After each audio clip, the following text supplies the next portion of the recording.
여러분 안녕하세요.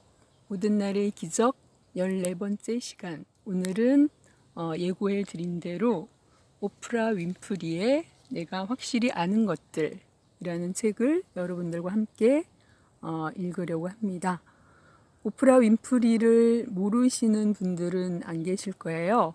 오프라 윈프리 쇼에 대해서도 너무 잘 아실 텐데 그분이 어떤 삶을 살아오셨는지에 대한 얘기도 대략은 관심 있으신 분들은 아실 거라고 생각을 합니다.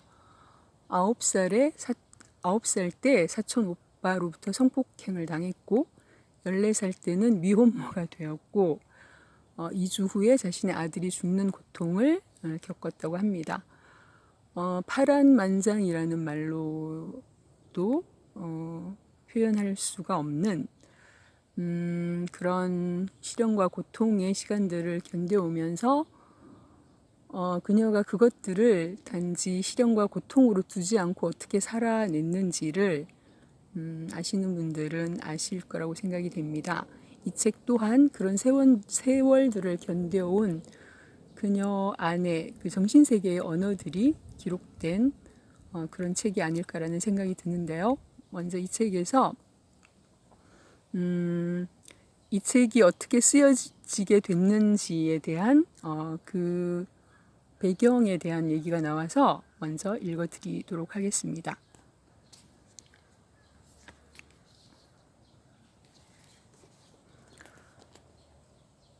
영화 평론가 진 시스켈에게 당신이 확실하게 아는 것이 있다면 그것은 무엇입니까? 라는 질문을 받은 후 오프라 윈프리는 내가 확실히 아는 것들이라는 제목으로 오 매거진에 한 달에 한 편씩 칼럼을 쓰기 시작했다. 그 질문은 오프라 윈프리가 자신의 지난 인생을 다시 살필 기회를 주었다. 그녀가 14년간 칼럼을 쓰는 동안 토크쇼 사상 가장 높은 시청률을 기록했던 오프라 윈프리 쇼의 막을 내리고 새롭게 자신의 TV 네트워크를 구축했으며 미국에서 흑인으로는 유일하게 수십억 대의 자산을 소유한 거부가 되었다. 그리고 하버드 대학교에서 명예 박사학위를 받았으며 미국 대통령 오바마로부터 대통령 자유의 메달을 수상하기도 했다. 또한 그녀는 친구들과 동료들이 오가는 모습을 지켜보았고 가족 같은 반려동물을 잃었지만 새 식구들을 입양했으며 삶의 전환점을 찍는 생일을 여러 번 맞이했다. 그 모든 일을 거치는 동안 그녀는 오 매거진에 내가 확실히 아는 것들이라는 칼럼을 통해 심오하면서도 영감을 일으키는 지혜의 말을 독자들과 지속해서 나누어 왔다. 그리고 드디어 14년 동안의 칼럼에서 선택된 보석 같은 사색의 글들이 내가 확실히 아는 것들이라는 아름다운 한 권의 책으로 다듬어져 나왔다. 오프라 윈프리의 영감과 깨달음의 고백이 기쁨, 회생력, 교감, 감사, 가능성, 경외, 명확함, 힘이라는 주제로 나뉘어 엮인 이 책을 통해 독자들은 우리 시대의 가장 뛰어난 여성의 마음속을 엿볼 수 있는 의미 있고 강렬한 기회를 누릴 것이다.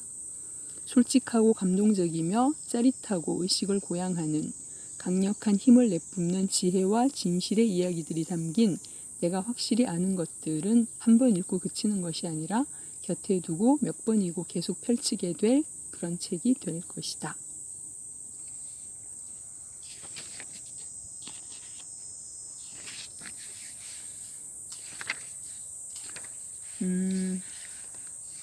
프롤로그도 같이 한번 읽어드리도록 하겠습니다. 어떻게 시작하게 됐는지에 대한 오프라 윈프리의 목소리가 담겨 있습니다. 프롤로그.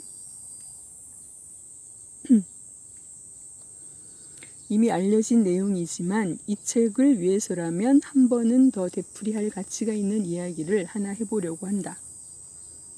1998년 지금은 고인이 된 시카고 선타임스지의 영화평론가였던 진 시스켈과 겪은 일로 나는 당시에 생방송 텔레비전 인터뷰를 통해 내가 출연한 영화 빌러비드를 홍보하고 있었다. 그날 진과의 인터뷰는 상당히 깔끔하게 진행되었고 우리는 대화를 거의 마무리할 때가 되었다. 그때 진이 운을 뗐다. 그런데 말이죠, 오프라, 당신이 확실하게 아는 것이 있다면 그것이 무엇입니까? 물론 그날이 내 생애 첫 인터뷰는 아니었다. 나는 여러 해에 걸쳐 엄청나게 많은 질문을 받고 또 받아왔지만 이렇게 무슨 대답을 해야 할지 전혀 감이 오지 않는 일은 흔치 않다. 그런데 그날 인정하기는 싫지만 지는 내 말문을 막는데 확실히 성공했다. 아, 영화에 관련해서요? 내가 더듬거리며 반문했다. 그가 노리는 것이 뭔가 더 크고 의미심장하며 더욱 복잡한 주제임을 아주 잘 알면서도 그럴싸한 대답이 떠오를 때까지 시간을 벌기 위해 꼼수를 썼다. 아니요, 내가 뭘 물어보는 건지 잘 알면서 그래요. 나는 오프라 당신에 대해서, 당신의 인생에 대해서 알고 싶은 겁니다. 할 말이 많을 것 같은데요. 내가 확실히 아는 게, 그 질문에 관해서라면 생각할 시간이 더 필요해요. 그게 내가 확실히 아는 거네요. 그로부터 16년이 흘렀고 오랜 시간 많은 생각을 곱씹은 후 그가 한 질문은 내 인생의 가장 중요한 질문으로 자리 잡았다. 내가 확실히 아는 것이 과연 무엇일까? 나는 오 매거진에 내가 확실히 아는 것들이라는 제목으로 한 달에 한 번 칼럼을 쓰면서 그 질문을 탐구해왔다. 그런데 믿을지 모르겠지만 지금도 쉽게 답이 나오지 않는 경우가 허다하다. 이건 내가 확실히 아는 게 뭐냐고 누군가 묻는다면 만약 편집자가 한 번만 더 전화하거나 이메일을 보내거나 혹은 봉화를 울려서 이번 호의 칼럼은 어디쯤 와 있느냐고 나를 재촉한다면 이름을 바꿔버리고 팀북2로 도망가 버릴 생각이라는 거다. 그건 내가 확실히 안다. 하지만 실제로 이젠 정말 끝이야. 난 바닥이 났어. 아는 게 하나도 없다고 라고 외치며 백기를 들어 올리려는 순간이 닥치면 어느새 개들과 함께 산책하러 나가거나 녹차를 우려내거나 욕조에 몸을 푹 담그고 있는 자신을 발견하곤 한다. 그러고 있노라면 불현듯 수정처럼 맑은 깨달음의 순간이 반짝이며 다가와 내가 원하는 곳으로 나를 이끌어준다. 내가 조금도 의심하지 않고 이성적으로, 감성적으로, 그리고 본능에 따라 확실히 알고 있는 것들을 기억하게 해준다. 그럼에도 이 책을 위해 내가 14년 동안 써왔던 칼럼들을 다시 읽어봐야 했을 때는 다소 거북해질 수밖에 없었다. 예년에 찍은 사진을 보면서 저런 머리 모양과 옷이 괜찮아 보였다니 내가 정신이 나갔었나 봐 라고 느낀 경험이 누구나 한 번쯤은 있을 것이다. 예전에 쓴 칼럼을 읽으면서 그런 느낌을 받게 되면 어떻게 할까? 과거에는 확신했던 것들에 대해 현재 이 자리에서는 내가 제정신이었나? 라고 생각하게 된다면 어떻게 해야 하는가 말이다. 나는 소비뇽 블랑 한 잔을 옆에 놓고 책상 앞에 앉아 빨간 펜을 손에 쥐고 숨을 깊이 들이쉰 후 칼럼을 읽기 시작했다. 그러고 있자니 칼럼을 썼을 때 내가 무엇을 하고 있었는지, 인생의 어디쯤 있었는지에 관한 기억이 홍수처럼 밀려왔다. 삶에서 진정 중요한 것이 무엇인지 깨닫기 위해 머리를 쥐어짜고 내 영혼을 찾아 헤매며 밤늦게까지 잠들지 못하고 이른 아침에 눈 뜨던 나날이 바로 기억났다. 그 시간을 통해 나는 우리 삶에서 기쁨, 회생력, 경외, 교감, 감사, 가능성 같은 것이 중요하다는 걸 깨달았다. 우리가 삶에서 어떤 교훈을 배우고 그것을 아주 잘 알게 되면 그 깨달음은 시간의 시험을 견뎌내기 마련이다. 14년간 써온 칼럼을 통해 그 사실을 깨달았음을 이 자리에서 말할 수 있게 되어 참으로 기쁘다. 물론 오해는 하지 말기 바란다. 세상을 향해 마음을 열고 열심히 살아가다 보면 새로운 것을 계속 배우게 되는 법이다. 이미 인생의 핵심적인 가치관이 내 머릿속에 견고하게 자리 잡았음에도 나는 빨간 펜을 사용해야 했다. 오랫동안 알고 있던 몇 가지 진실과 힘겹게 습득한 통찰을 더 깊이 탐구하고 확장하기 위해 몇몇 문구를 쳐내거나 고쳐야 했다. 그렇게 탄생한 오프라라는 한 인간의 내면의 묵시록에 도착한 당신을 환영한다. 이 책에는 내가 저항도 해보고 울고 도망치다가 다시 돌아오기도 했으며 가까스로 수긍하고 즐겁게 웃으면서 배운, 그렇게 해서 결국 내가 확실하게 알게 된 교훈들이 적혀 있다. 이 책을 읽는 독자들에게 바라는 점이 있다면 오래전 내가 그랬던 것처럼 진 시스켈이 던졌던 질문을 자신에게 물어보았으면 하는 것이다.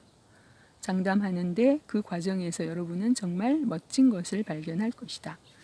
내가 이렇게 확신하는 건 결국 당신이 발견하게 될 것은 당신 자신이기 때문이다.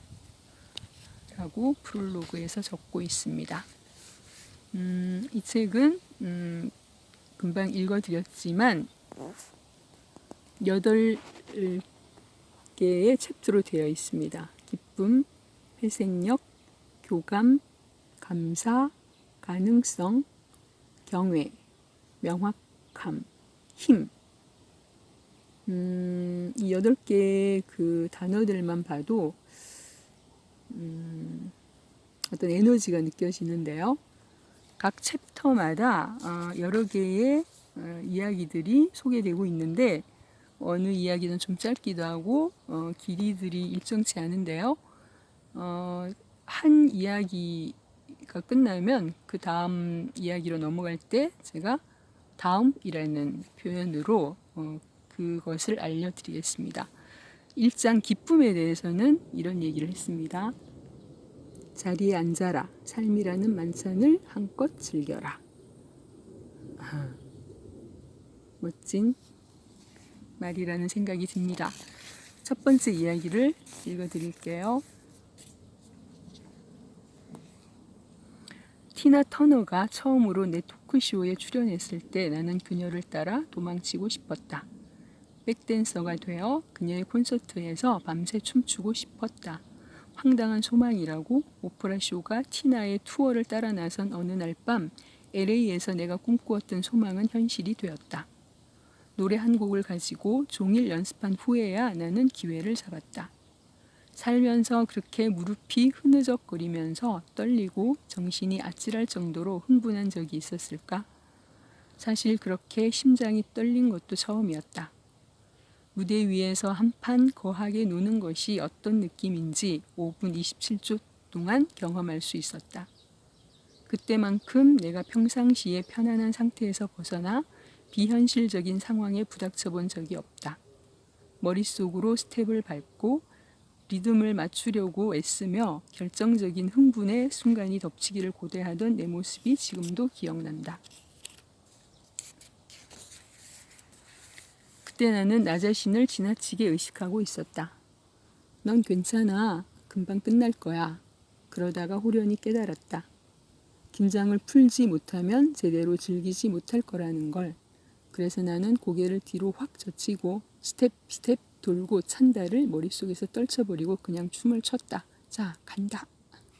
몇 달 후 나의 벗이며 정신적 스승인 마야 안젤루, 미국의 시인이자 소설가, 토니 모리슨, 오프라 윈프리 등과 함께 미국에서 가장 영향력 있는 흑인 여성 중 한 명으로 꼽힌다.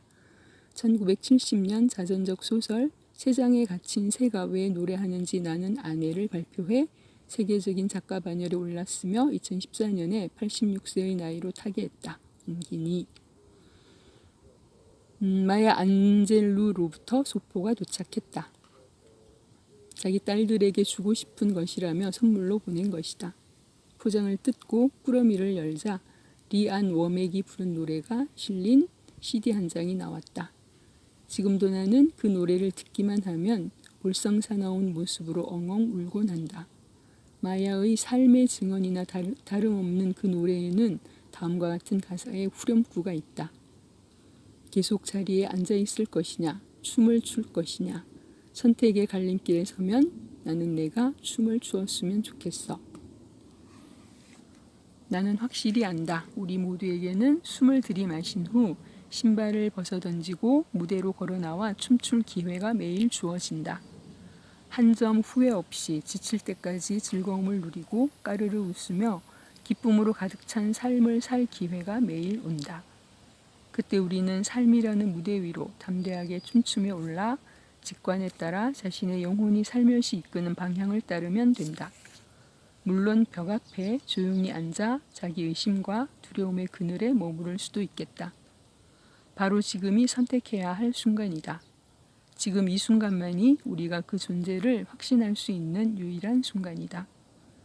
당신이 인생에서 중요하지 않은 비본질적인 것들에 파묻혀 정말로 즐겁게 사는 것을 잊는 일은 없었으면 좋겠다. 지금 이 순간은 곧 사라지기 때문이다. 무엇보다 당신이 훗날 인생을 되돌아보았을 때 당신이 매 순간을 소중히 보내기로 마음먹고 마치 지금이 내게 허락된 시간의 전부인 양 온 힘을 다해 즐기기로 결심한 날이 바로 오늘이라면 좋겠다.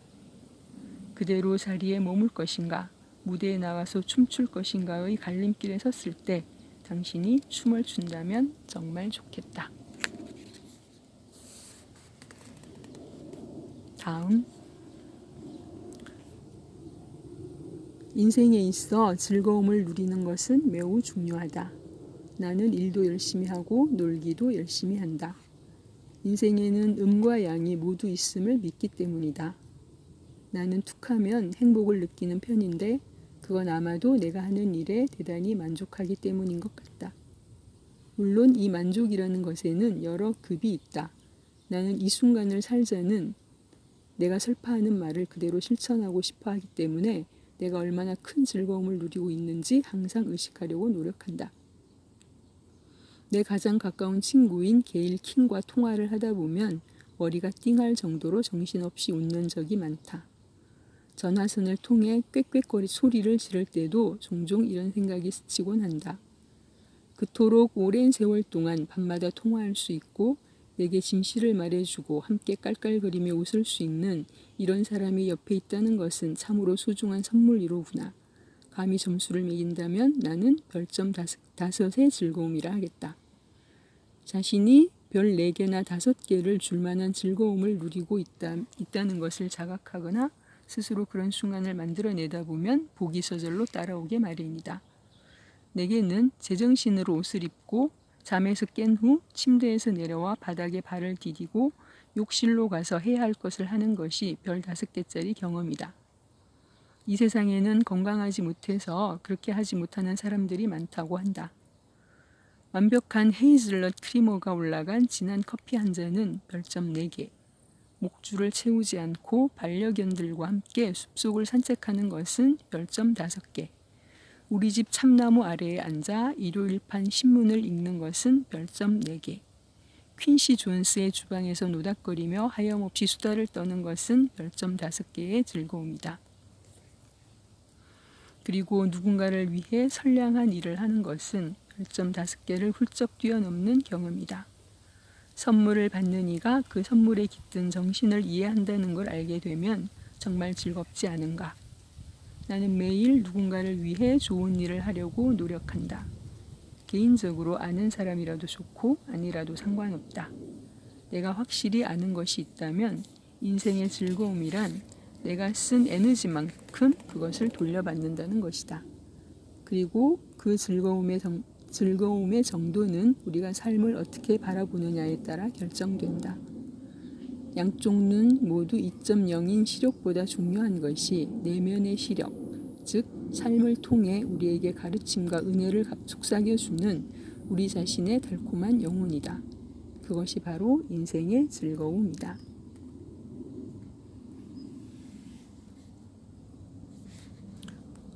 오늘은 기쁨 챕터에 있는 이야기 2개만 읽고 마치도록 하겠습니다. 읽으면서 저는 어떤 생각이 들었냐면 지금 이 책을 읽으면서 제가 저 자신에 대해서 확실히 아는 것 2가지는 한 가지는 제가 이 숲속 아지트에서 여러분들과 좋은 책을 읽으면서 보내는 이 시간이 제가 결정한 제 삶의 무대에서 멋진 춤을 추는 시간이라는 것 한 가지, 그리고 또 한 가지는 이 책을 읽음으로써